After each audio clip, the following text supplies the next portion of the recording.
पियता केहू पानी पियता, केहू ताड़ी पियता केहू पानी पियता। पंडितान जी के लइका जवानी पियता, पंडितान जी के लइका जवानी पियता। रस खानी पियता देह छानी पियता। पंडितान जी के लइका जवानी पियता, पंडितान जी के लइका जवानी पियता।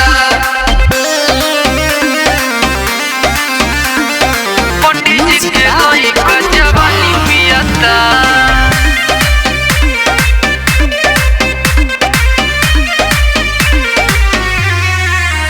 नाही सुनेला मोरा करे चोरी जोरा, सुतावेला कोरा हो। हई पंडित जी के छोरा भइल बाछी छोरा, ना लाजो बतोरा हो। नहीं मानतावे रजबू मनाई कैसे, हई दिलवा के बतिया बताई कैसे। उठी सुती पियता देह दानी पियता, हई पंडित जी के लइका जवानी पियता। पंडितान जी के लइका जवानी पियता। हई पंडित जी के लइका जवानी पियता। पंडित जी के लइका पंडित जी के लइका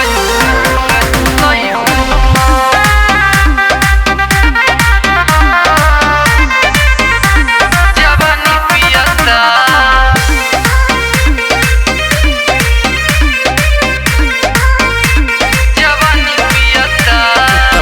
देता लीला कि नसे नसे ढीला, बदन होता गीला हो।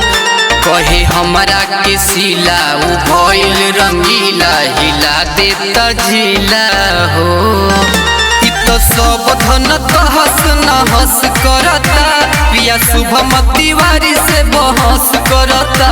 पीपी सिंह ई समान कके हानि पियता।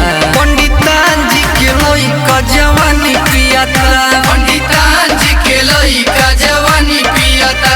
हई पंडित जी के लइका जवानी पियता।